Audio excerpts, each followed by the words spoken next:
Hi 11 plus students, in this video I'm just going to mention you like 7 common mistakes which 11 plus students make while preparing themselves for the 11 plus exam. Number 1 mistake is they over rely on past papers. Do not just do the past papers. Remember, this is very important. Do not over rely on them, right? So this is very important. You need to know the full content as well. Second thing, which is very important, is you need to know the full curriculum of 11 plus exam, right? If you don't know what the full curriculum of the 11 plus exam is, you can let me know. I can send you the full curriculum. So, but this is very important that you need to know the full curriculum of the 11 plus exam. Number 3, you know, when you are doing practice papers, most of the time students are very inconsistent in doing the practice papers. So please remember, you need to be regular in practice papers, right?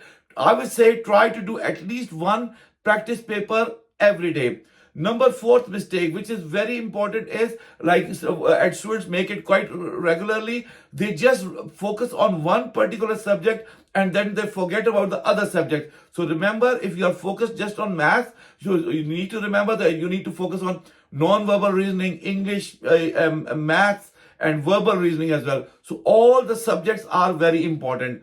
Another very common mistake which students make is misreading the question. So what they do, they do not read the question properly and just start attempting it. Do not do that, right? So read the question properly. If you don't understand it, read it 2 times, read it 3 times, especially when it comes to the worded questions, right? Read the worded question at least 2 or 3 times and then start doing that question, right?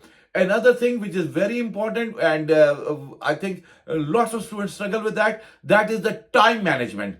Time management is very important. So whenever you are doing practice papers at home, I would suggest you always time yourself, right? Always time. So you need to be really good in time management as well. Hope you like this video. If you liked it, please press the like button and press the follow button as well. And I will see you in the next video. Thank you. Bye.